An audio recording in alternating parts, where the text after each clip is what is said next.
And this is your chance to get a drink at the bar before we ring the bell.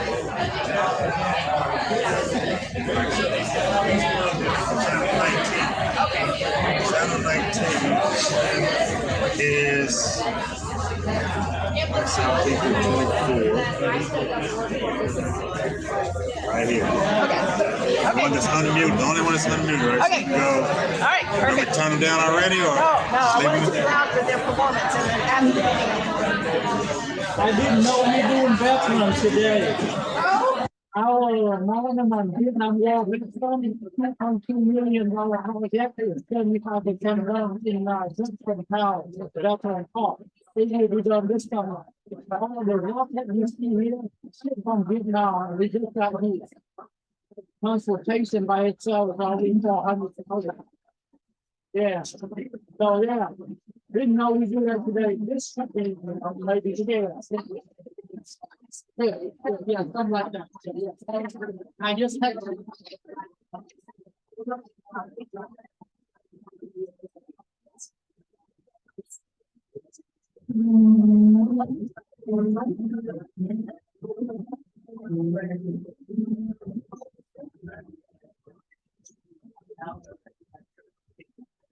Good afternoon, everybody. Good afternoon, everybody. Friends, Romans, countrymen, friends, Rotarians, guests, welcome to the November 10th meeting of the Rotary Club of Louisville. I'm Walt Pino, president of the club and Paul Harris Fellow. This time, please silence your phones. Let me do that too. And we'll get on with the meeting.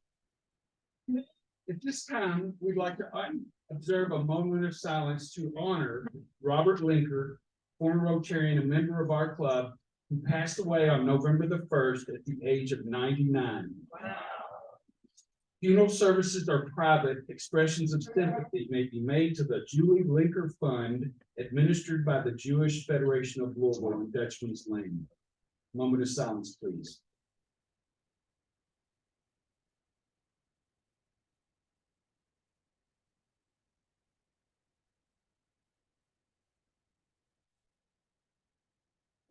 Providing our invocation today is Kevin Fields, President and CEO of Louisville Central Community Center, a club director and chair of the Diversity, Equity, and Inclusion Committee of your club. Welcome, Kevin. Thank you, President Boyle.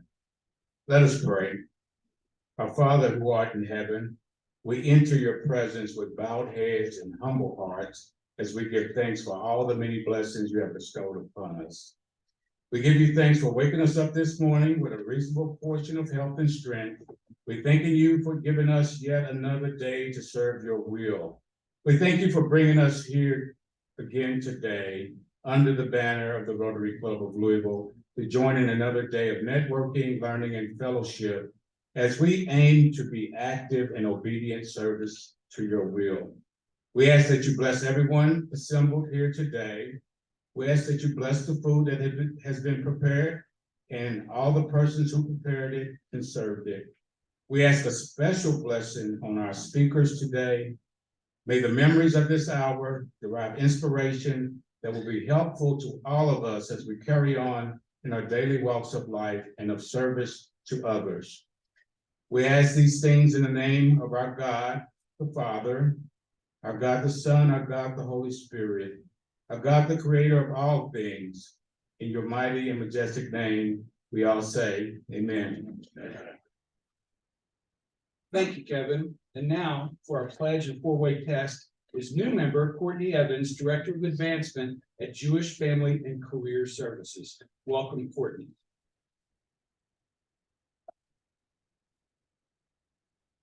I pledge allegiance to the flag of the United States of America.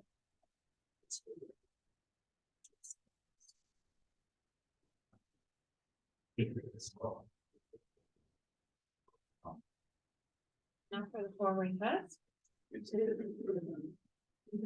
All concerned.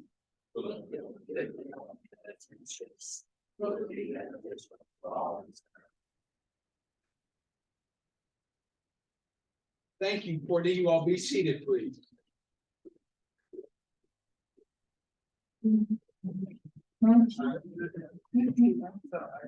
Today, we're going to honor our veterans with a sing-along, but before we get there, I've got a couple of things I'd like to add to that. First,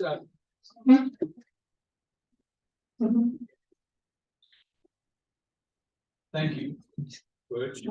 First, D-Tran just told me, and I did not know this, some of you in J-Town may know that, but J-Town is in the process of building its own veterans memorial, and it will be completed next summer.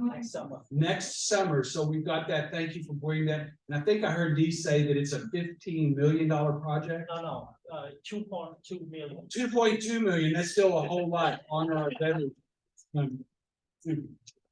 Once again, I just open mouth insert foot. Come on, Delaney helps me pull it out early and often. Back to the veterans. So I just wanted to say a couple of things first. My dad was a veteran of the Korean War. He never talked about it. When he died, he was buried with military honors. My grandmother, who was alive at the time, who had buried 2 children, was very honored to have that flag draped over his coffin and in her possession until the day she died.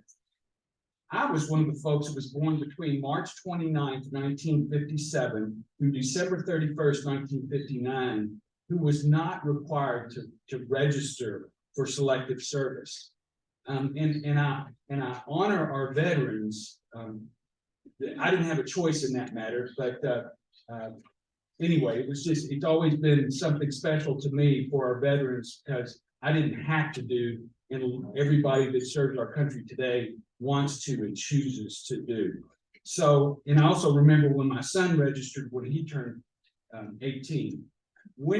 If you're a veteran, and I know many of you are, please stand when your branch of service song is called, and then at the end, I'm going to ask you all to stand again. I know there's lots of folks here in service, but it also brought to mind a couple of things I wanted to do with my Walt's Words of Wisdom, WWW. The true soldier fights not because he hates what's in front of him, but because he loves what's behind him. This nation will remain the land of the free so long as it's the home of the brave.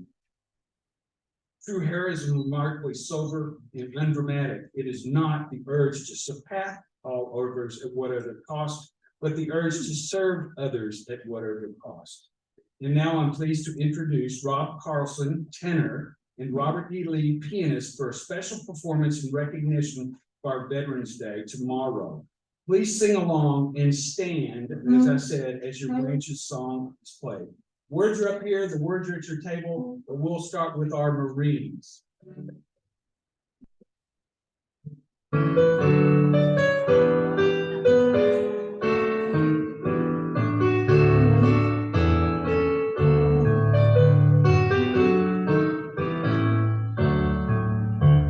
the walls of mountains to the shores of Tripoli.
us to recognize them once more. So veterans, these all thank you for your service.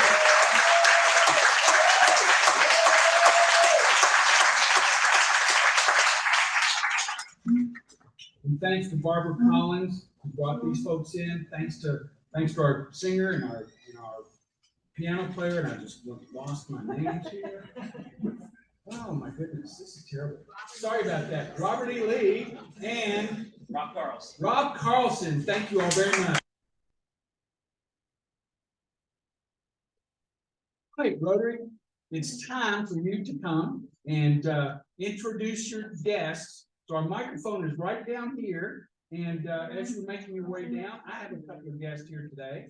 It's my pleasure to introduce, and please guests stand when you're going to be introduce Trudy Wheeler and her husband, Dr. Charlie Barrett. We've been friends for a long time. We go to church together, Christ Church United Methodist. We see the best of each other in Sunday school. We see the worst of each other, just ask Charlie. Trudy's recently retired middle school drama teacher from KCD. So in her free time now, she is president of the Women's Club of Louisville. Maybe we can enjoy a joint meeting like we do with Kiwanis, or a joint service project. I think that'd be a great idea. Welcome, Trudy. Charlie, I'm not done with you yet. So Dr. Charlie Barrett is one of the best darn dentists in St. Matthews.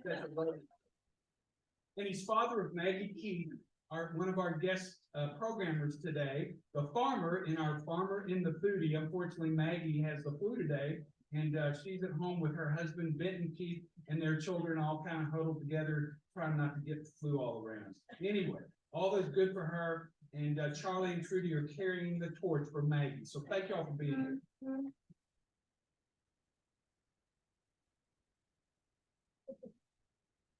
All right, Delane Taylor, Executive Director of the club, and I'd like to welcome Matthew Wood, who saw us on Facebook, actually, and joined us today. He is an agent with New York Life Insurance Company. Welcome, Matthew. Good afternoon. I'd like to welcome Jenny Johnston. She's Executive Vice President with PRG Commercial Property Advisors. This is her second visit, y'all, so let's give her a warm welcome. Hello, President Walt J. Davis from the Healing Place, and it's my honor and privilege to introduce to you the Chief Program Officer of the Healing Place, Heather Gibson. She's responsible for all the clinical services and all the other services at the Healing Place for over 800 men and women every day. Thank you. Hi, President Walt, Julie Schmidt with KET, and I'm really thrilled that Elizabeth Greenfield is my guest. She heads up our marketing and communications for KET. So welcome, Elizabeth. President Walt, I'd like to introduce someone who has spent their entire life hearing my dinner time stories about what I learned at Rotary Club today. Yay. My daughter and partner in Underhill Associates, Margot Hale.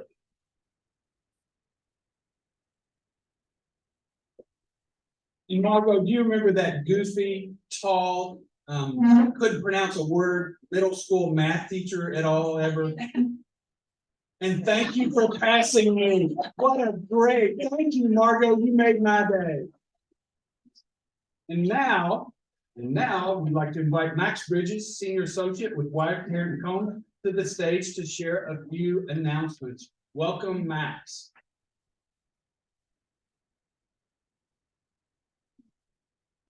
Hello, folks. All right, I actually made partner this year, so we can upgrade it.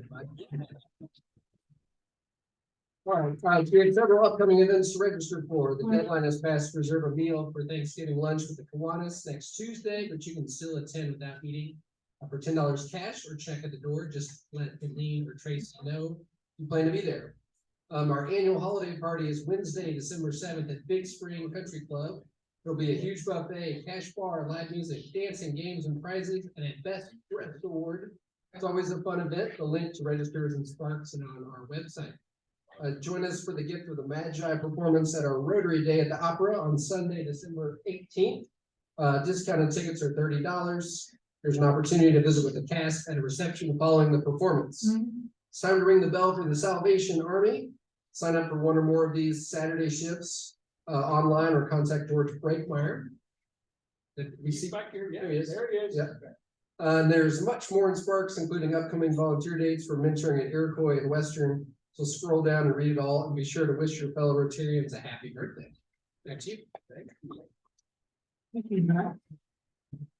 Wish I had the microphone and I go off script all the time. So Alice is here, right? Where's Alice? Alice. In the back, Alice is in the back. So Alice and Max, Alice is Max's mother. How many parent-child, or if your dad or mom, or I guess back then, if your dad was in Rotary, just wave your hand. I was one. There we go. We got a few like that. And then if you have children of Rotary age, wave. I want to see them in here. Come on, there we go. There we go. Marco, you're next. You allow witness, as you can see. All right, thank you. Now, on with our program. Yeah, so there's one more thing I want to bring to your attention, the Western Warrior Tree. This is Western High School, where we've been working with their students since 2014. So we all know about Angel Tree, and they're for young folks. And so we have a group of folks at Western, our scholars, and we have an Interact Club there that does some great service work. And they have some unfortunate or under-resourced students there. And if you want to bring clothing items or anything at all that the students could use, just bring it to Rotary. You might make a cash contribution, see me, and we will get that to Western, but we want to be supportive. They've asked us to do this, and we'll have more in the following Sparks, but this is for a holiday. So thank you for that. And now, for something completely different, Julie Schmidt, Senior Director, External Affairs for Kentucky Educational Television, Paul Harris Fellow +1, and what's the best darn present ever to the podium to introduce today's speaker. Welcome. Thank you all.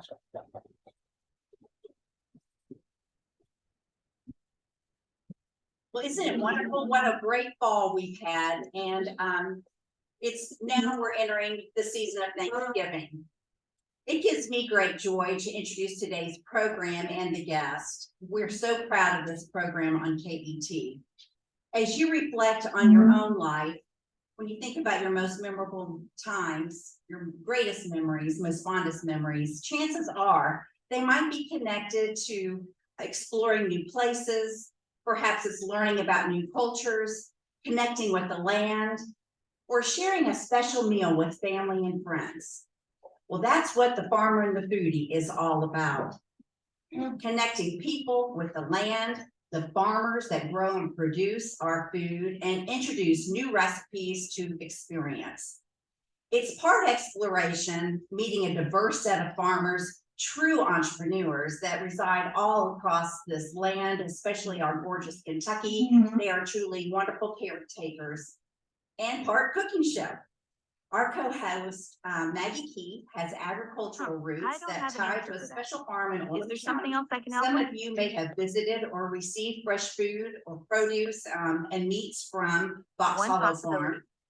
And co-host Lindsey McClave. She's a wonderful cook who imagines beautiful recipes that are easy and inspiring using fresh food to farm table, and it is really exquisite.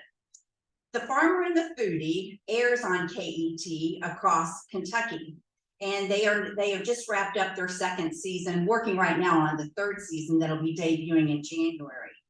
And through our partnership, KET distributes the program to public broadcasters across the country. In fact, 93 markets are broadcasting this special program. That's 55% coverage in the United States of America are receiving a Kentucky program.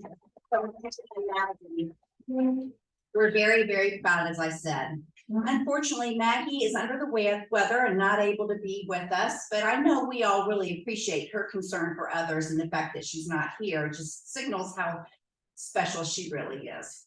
So without any further ado, I am delighted to give a warm welcome to Lindsey McClave. This is the foodie.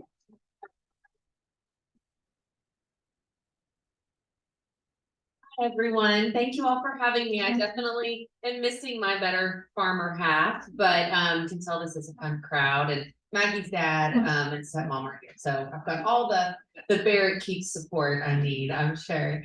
Yeah, so is anyone here familiar with the Farmer The Foodie? Have you seen the show? Okay, it's pretty good. Good. Well, lucky for everyone, we have season 3 coming up here very soon, but and I'm really, really excited about it.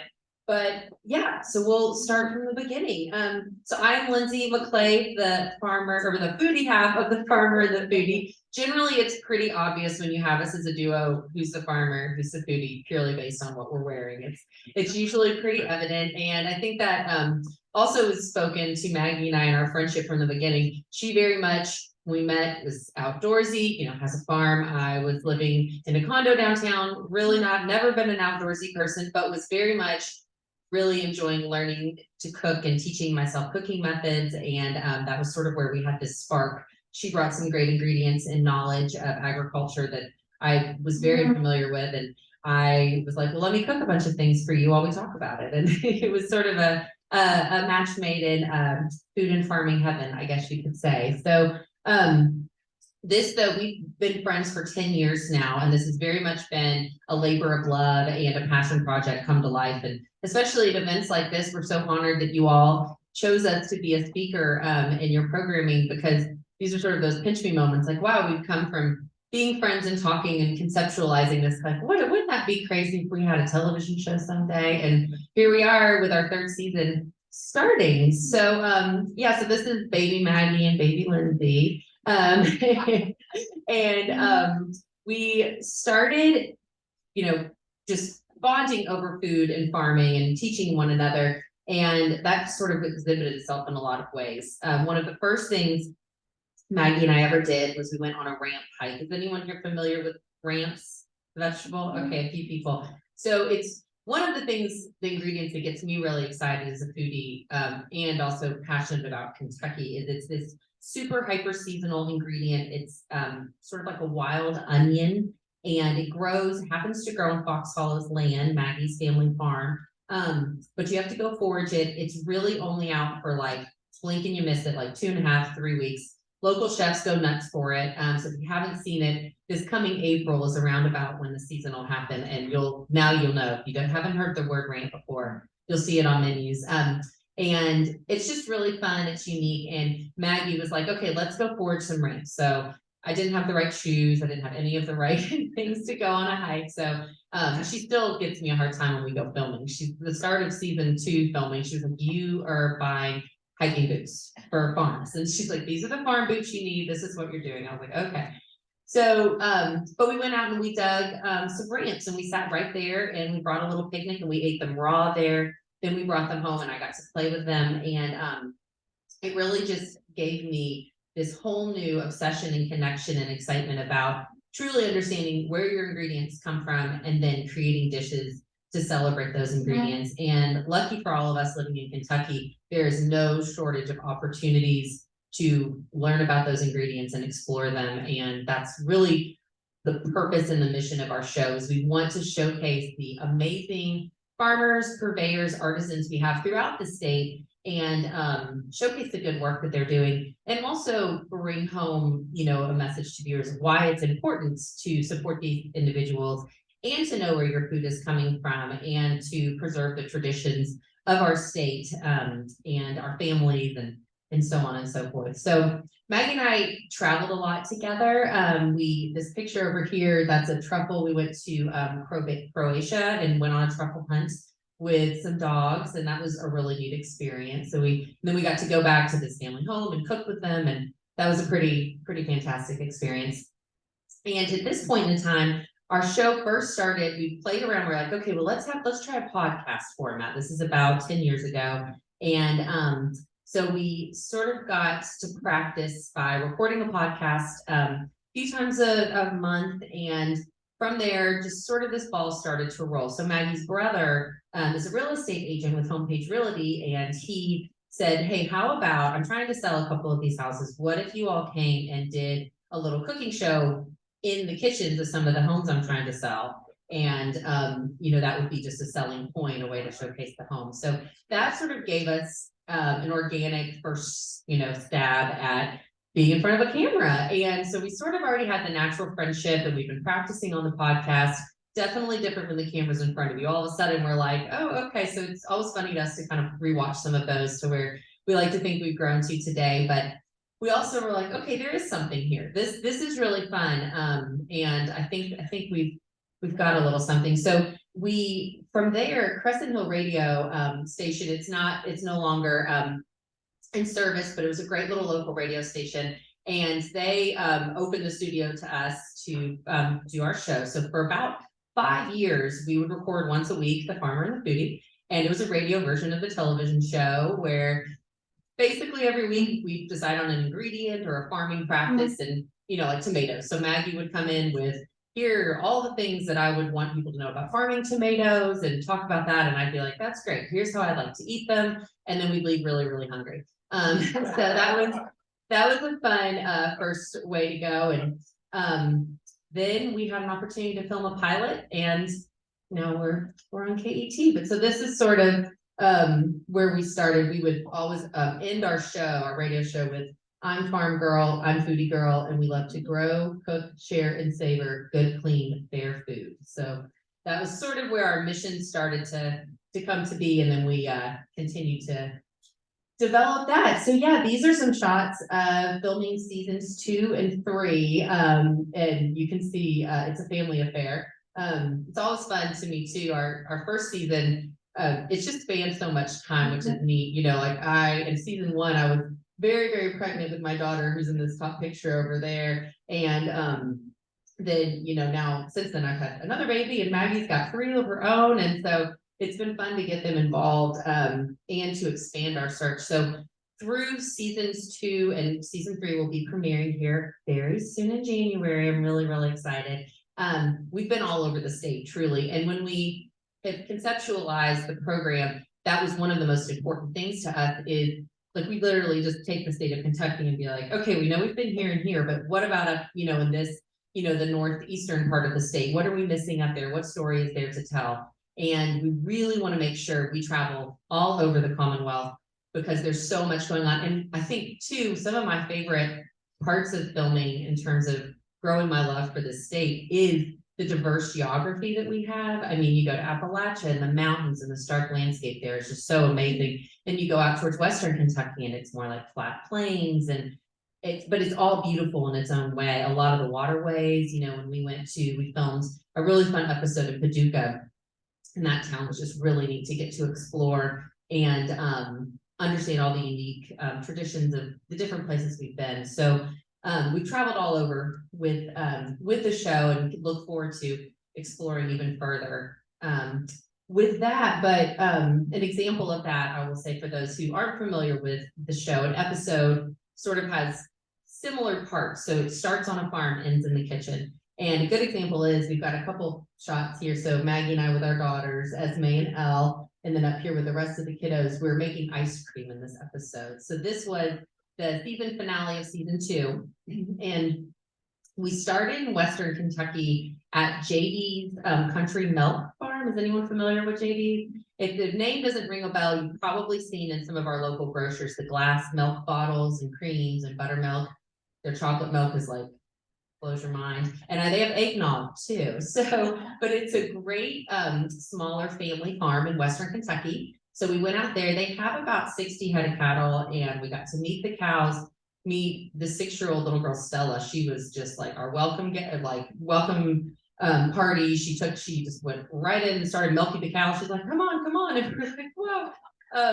So she was quite the character. But we met the cattle, the family farm, learned about their farming practices and their philosophies.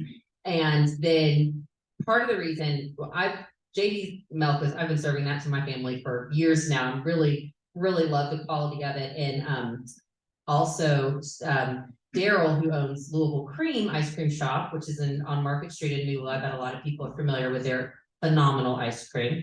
He also had caught on to this several years ago when they wanted to open the ice cream shop. And he was like, okay, if I'm going to make my ice cream, I'm going to use JD's dairy products. as the base of it, because I know the quality, I know it's coming from a farm that uses really, really good practices for our land. And so we follow the dairy from the farm to Louisville Creamer. We met with Daryl, learn about ice cream, his little sort of tricks of the trade, so to speak. And then we end up in my kitchen and we made some homemade ice cream from scratch with our kiddos and got to share that. So sort of gives you an idea of what an episode is like. And that one's a little bit, I guess, extra special to me because number one, I just really like making homemade ice cream.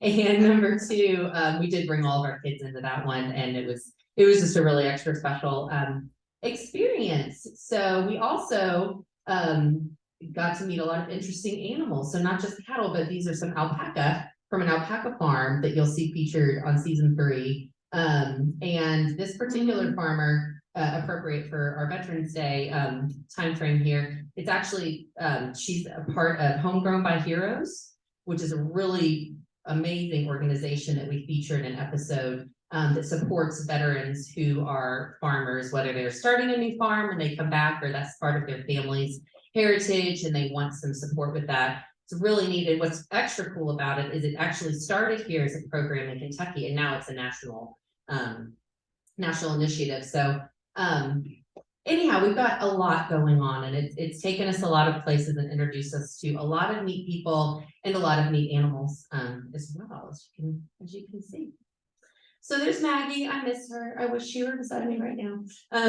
But she is the farmer, as I said, and she, like myself, I think we share so much, and we have a lot of sort of parallel lines here where we're both self-taught. So Maggie did not grow up on a farm, but rather has adopted that as her lifestyle, her career, and is very much committed to healing and preserving the land that her family had in Crestwood at Foxhollow Farm. So when she was leaving college in, I think it was like 2006, she wrote a business plan to put into practice biodynamic philosophy into the family land they have, introduce cattle, and it's grown tremendously while still preserving those values. So very much an entrepreneur. She's very industrious, very inspiring, and there's really not much that she's not put her mind to that hasn't come to be. So she's definitely someone I admire as a friend and just as a person.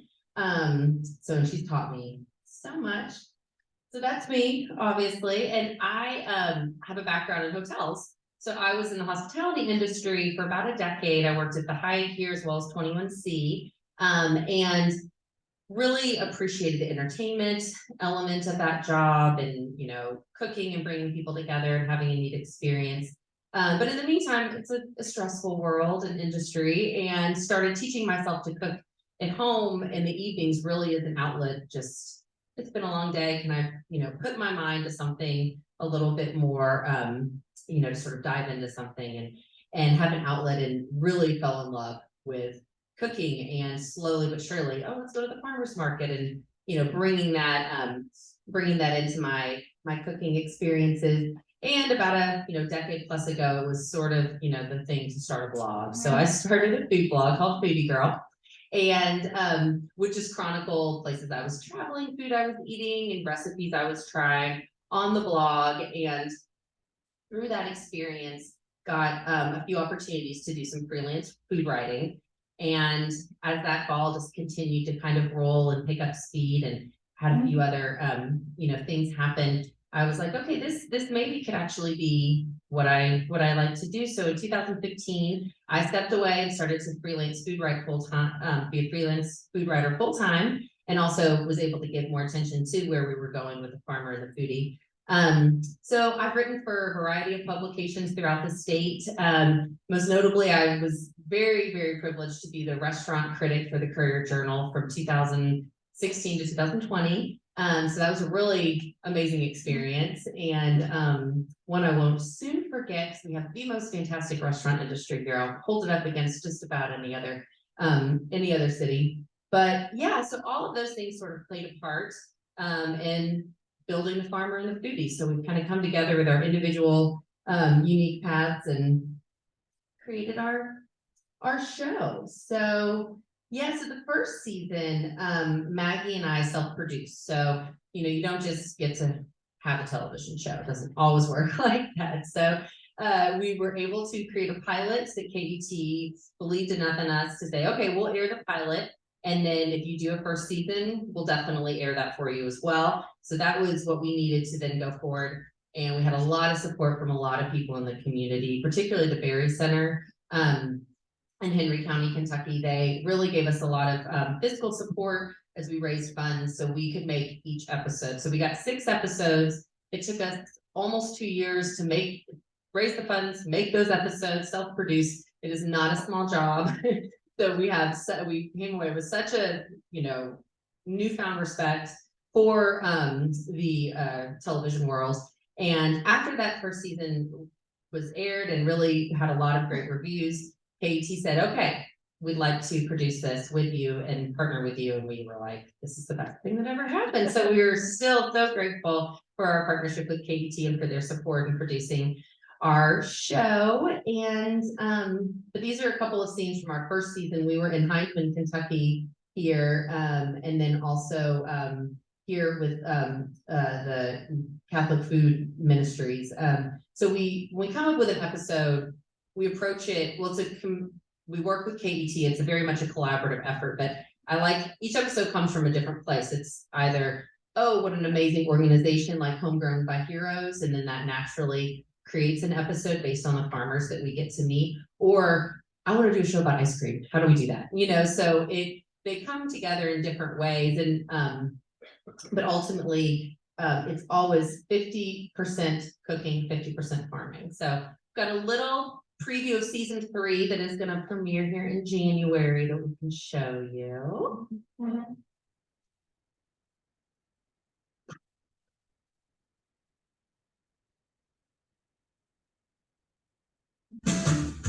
So in season 3, we got to explore and meet some of the farmers from Homegrown by Heroes. One was an alpaca farm, which was super interesting because she was raising alpaca not only for the fiber, but also for the meat. Lindsey and I definitely tried to get these alpacas to get close to us, and they would run away. Season 3 was a very hands-on experience in many ways. So we went to a sorghum farm, for example. Oh, that was so much fun. We got to cut down the sorghum stalks, which are these really thick stalks, and it looked easy, but as soon as I tried to whack them, I immediately fell and made a disaster of it. I got to feed the sorghum cane through this mill that's like over 100 years old, and that again for me being someone who was not an outdoorsy person it was quite an experience. It was eye-opening to see a product that has been around in Kentucky for a very long time, but see it being processed and sold just like they always have.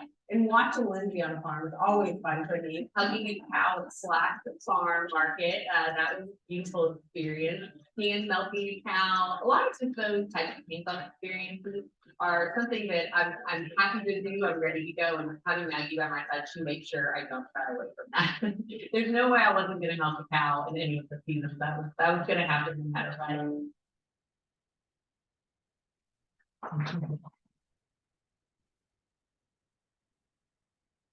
Really, I feel like, every season I'm like, oh, this is so great. I love this episode, that episode, but there's something about season 3 I'm like so excited about. And I think the theme of it unofficially is just unique. Like every episode, we're either dealing with a really unique product, a unique practice. I mean, we've got sorghum, alpaca. We go to a shrimp farm, which I think Kentucky and shrimp, you do not associate the two. But it's Fall Family Farm, and they're outside of Henry County, and they have a saltwater shrimp program going on, and really understand, okay, because for me, I was like, okay, as a cook, I've always thought wild caught, you shouldn't, farm raised is not the way necessarily we want to be going, and really understand from these farmers why they decided to bring that onto their farm and how it's actually helping the biodiversity of their land. Really, really interesting and fascinating, and holding the shrimp was hysterical. So there's or not, they jump everywhere. It was a pretty funny experience.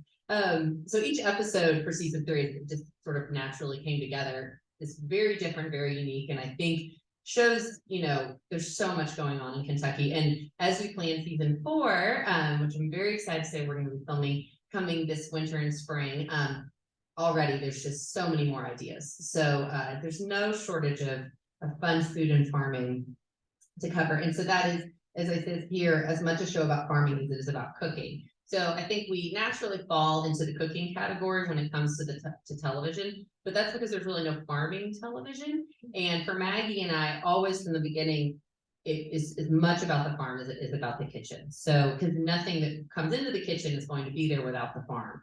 And something that I have taken away from every season, every episode, is how many different types of farming like philosophies there are. So Maggie practices biodynamics, but regenerative farming is something that we got to understand. And there's so many different types and why those philosophies are put into place by those individual farmers, the challenges that they're facing in this current environment, be it economically or based on global climate issues. Really, we get a lot of different perspectives, and it raises a lot of really, I think, interesting and valuable questions that are very pertinent to our food systems and the food that we get to receive to our table, and just drives home our mission of why it's so important to listen to our food farmers and support them as much as we can. So yeah, every episode we're like, okay, is there enough farm scenery in here? How are we, we want to make sure the farm is getting as much credit as the kitchen, because I think we all like,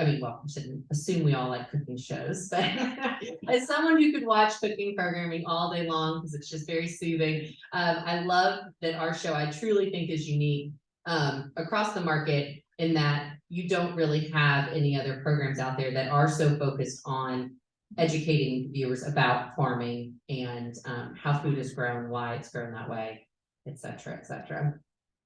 So yeah, the various farming practices, I'm not even going to try to define them all. If Maggie were here, she could give you a very in-depth lesson, but we really get to meet a lot of different people. So that you saw me hug a cow, that was really funny.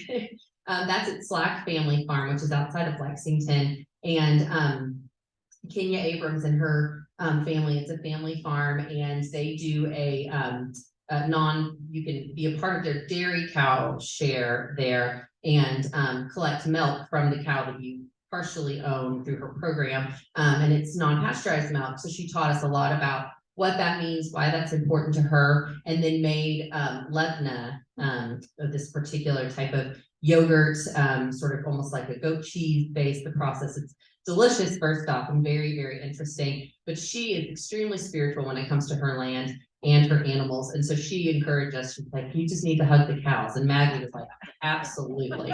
No problem. It just settled right in. And it's funny, there's a picture of us and like Maggie hugging the cow and then me, and we look much, I just couldn't stop laughing. And she like settled right in and was like basically gonna take a nap on the cow. And yeah, for me too, is just someone who's completely unfamiliar with agriculture prior to the sorghum, very much associated with Kentucky. And truly, it's just these canes that are grown, and you literally just take that cane, put it through the mill. What's squeezed out is then just boiled down, and there's your sorghum. There's nothing else added, taken away. It just was incredible to me how truly simple that was and how of the earth, that product was. So those are the types of things that I learned and take away that I found truly fascinating and just really, really enlightening.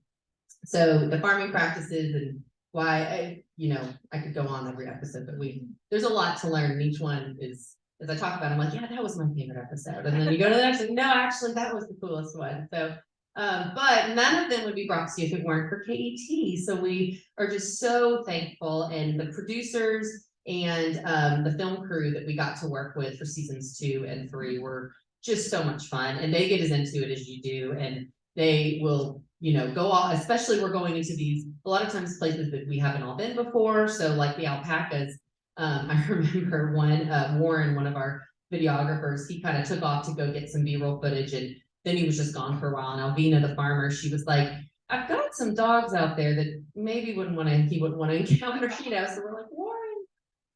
So lots of nobody, they will sacrifice anything to get the shot, and really just have made a program that we're all super proud of. And as we continue to talk about what season 4 will look like, we've got some really neat ideas, and stylistically and otherwise. So we're extremely thankful to KET and to our viewers. And so with KET, we have the opportunity to be a part of NEDA, which basically puts us into a catalog of programs for all PBS affiliated stations throughout the country where we can be selected for their programming. And we are so thrilled. Every month we get a new update, and we really are hitting a lot. It's fun to see the map when we get sort of the reports, because a lot of the US is showing the Farmer and the Foodie, which is really exciting, because I think we're further educating, as many people as we can about these farming philosophies, but also Kentucky. Like, someone in, I get random emails, and all of a sudden for a week, I'm like, we've got a few emails with random questions about the show from Colorado. I'm like, oh, we're airing in Colorado right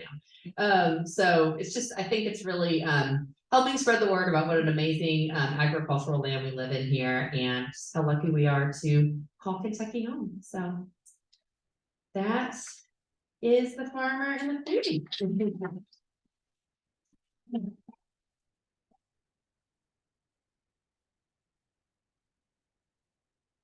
Lindsey, can you take a couple of questions? I would love to take any Great. questions. Well, I started off Rotarians. I think the microphone is still right down here. Come ask Lindsey a couple of questions. First one I've got, since Maggie's not here, I'm gonna do my best Jimmy Fallon for it.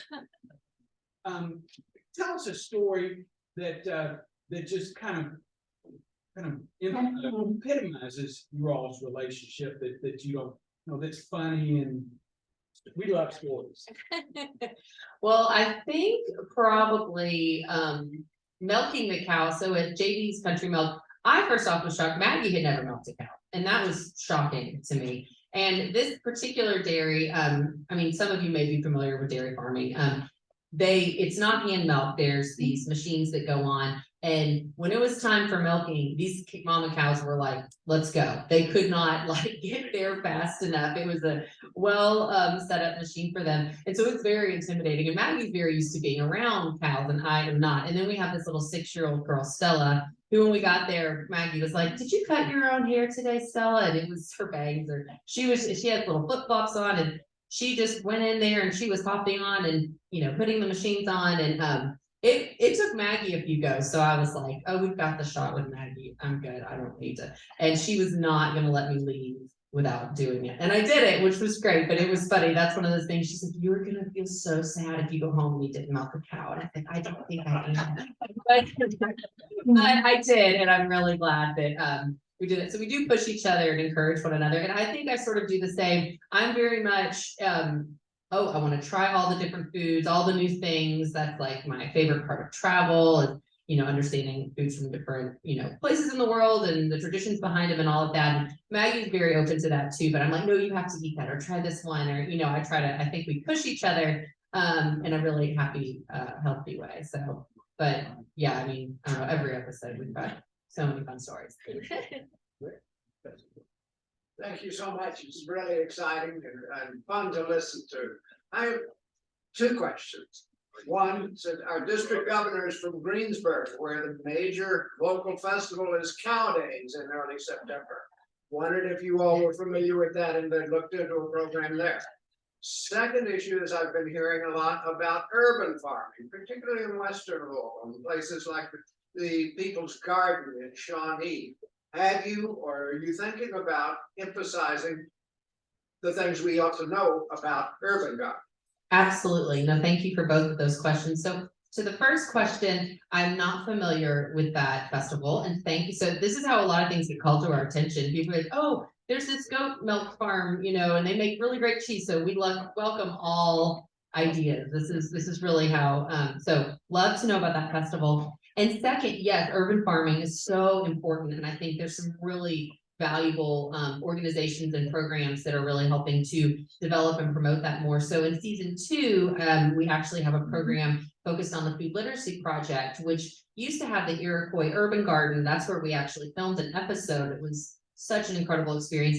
That has closed, unfortunately, but they are in Shawnee now, and their mission is still being seen in the community. But so yeah, urban farming is so important. Maggie is very good at giving tips and ideas how you can backyard garden, but also with in particular Food Literacy Project, we got to meet this group of students. It's a summer program, and they learn how to farm. Most of them have never even been on a farm before, and it was right in the middle of Iroquois. So you look around and it's just in the middle of the city. And through the food that they're growing, they're selling it, some of it to farmers market, some of it to some of the small grocers in the area right around them. So very much literally growing food and giving it to their community, and but also learning how to create, careers from that, and not just farming, but there were, food careers like cooking. So we went out and did some farming with them. I picked garlic for the first time. I've never had that experience. Then we tied it up and hung it so it could cure and dry. That was a neat thing to do. And then we cooked risotto right there with a couple of the students and ate a meal together using the food that we dug up with them. So yes, urban farming is incredibly important. I appreciate you mentioning that. And we've gotten to feature it, but there are many more stories to tell to help get that message out. So. Thank you for your presentation. I'll look forward to watching the show. I also have a two-phase question here. How much of your program is oriented toward the health benefits of fresh farm-to-table food? And then also, I'm curious, you have the farm where you grow product. That is a business, but in terms of the TV program, what is the business model through KET for how do you generate profitability out of that program?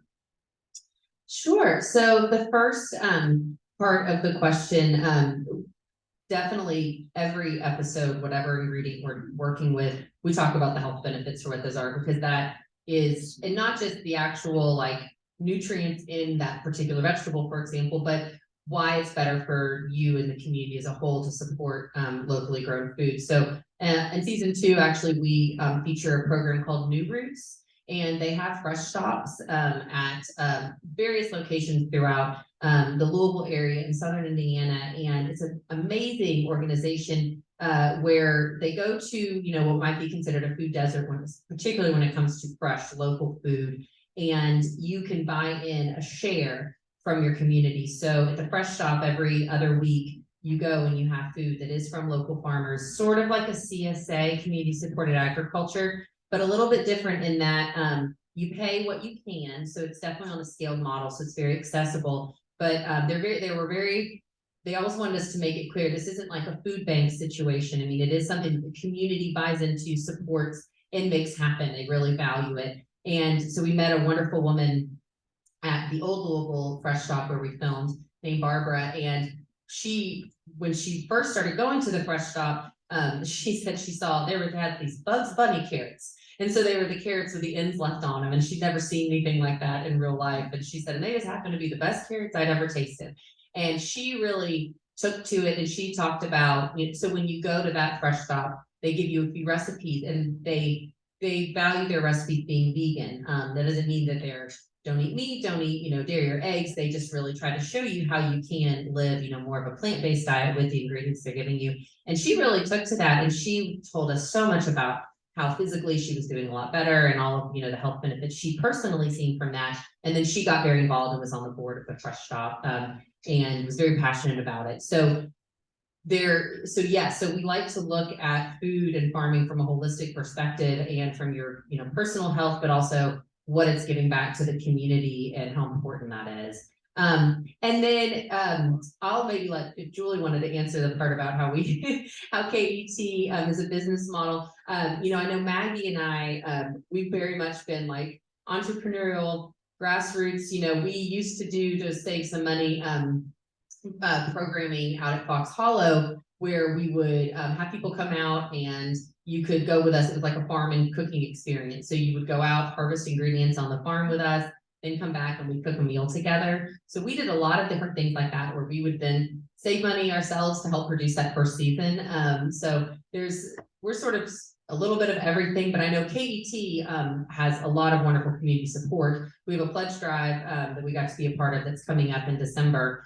So everyone should support KET, not just for the Farmer The Foodie, but all the programming. I could not say that enough, but business-wise, I'll leave that to Julie.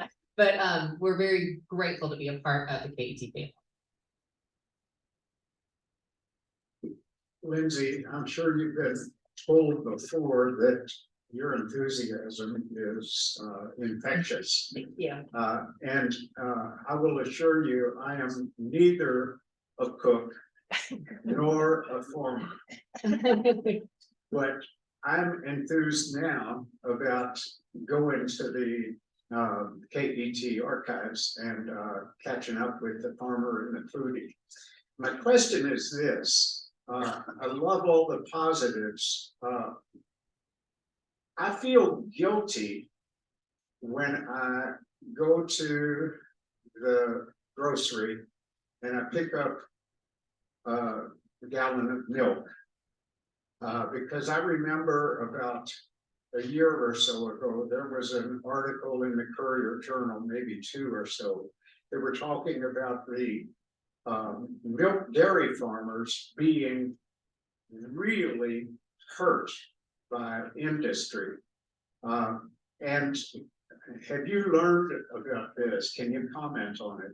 So I obviously wouldn't speak for the farmers individually, but in the dairy episode I mentioned where we make ice cream, Willis, the farmer who runs JB's Country Milk, he speaks to that and the troubles or challenges that he's faced as a small dairy farmer, and what it's like to preserve his way of farming and his way of crafting the milk when you have, you know, the large dairy operations that have sort of monopolized everything. So that's something that I had sort of touched on earlier. I really value about our show is we don't necessarily have the answers, but we do open up those discussions for these real issues that are facing our farmers. And then if the issues face our farmers and it's about our food, so then it faces us. So it's definitely a domino effect.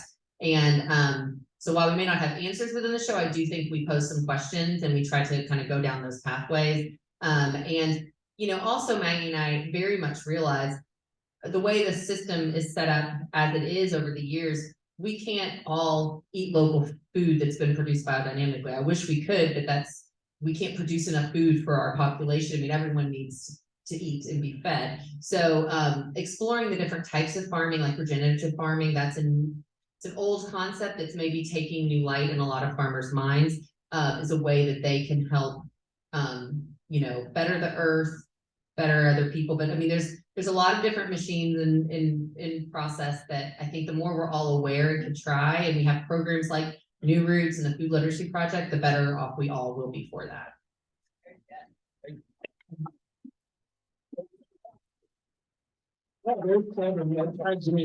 This is really great. I forgot to do one thing earlier. Julie Schmidt brought us this. And Julie's one of the best darn presidents we've ever had. Thank you, Julie. Also, you talked about the December, I guess that's the fundraising time. And, you know, I go on there and sometimes I hear Rick Steves. I call it Downtown Abbey. I know it's downtown. But I call it downtown because I can. But I can't wait for Farmer and the Foodie to have a cookbook, experience book, that if you donate this amount of money, you get that. So is that in the works? We would love to have it. There you go. There we go. So January 7th is season 3, so you can mark your calendars. But I should have said too, all the episodes are streaming on cable, so you can see everything we've done, find all of our recipes at the website. thank you, thank you, thank you. Now, we want to honor you and Maggie for coming today and talking with us. Rotary has made a $500 donation to our West Louisville Housing Fund, which is giving first-time homeowners that cannot qualify for conventional loans a new start here in West Louisville. So congratulations. Thank you for that. And I know everybody's been waiting for what do we call this? The door prize. So Lindsey's going to pull out. Here we go. 487660.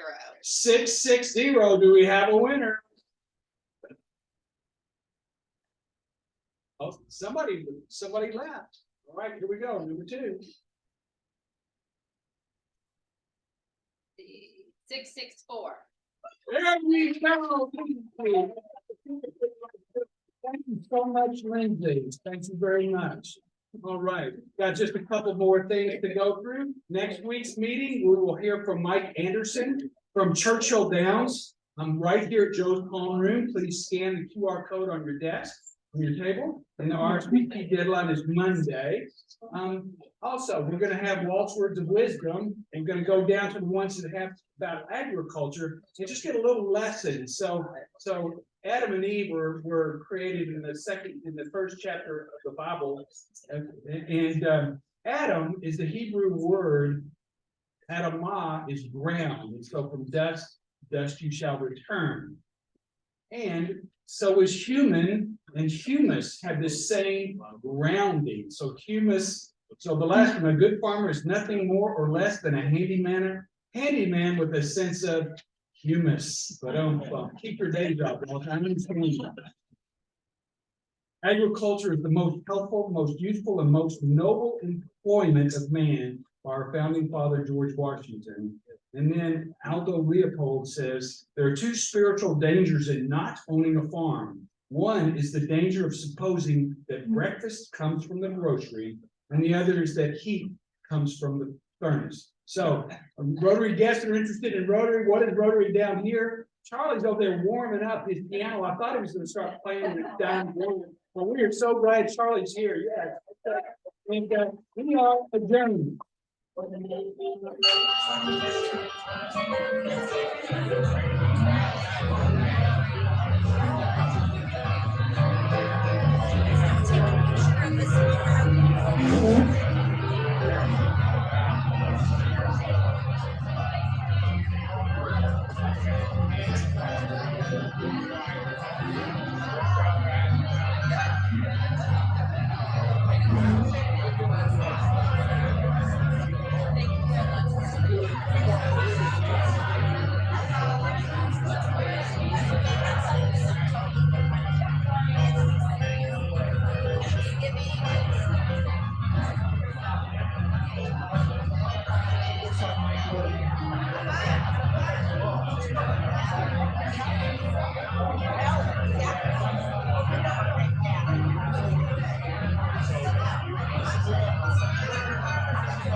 What was your take guy's name again? I keep forgetting. Pat? Okay, I can't for some reason I'll take that, but yeah, it was great having them come in.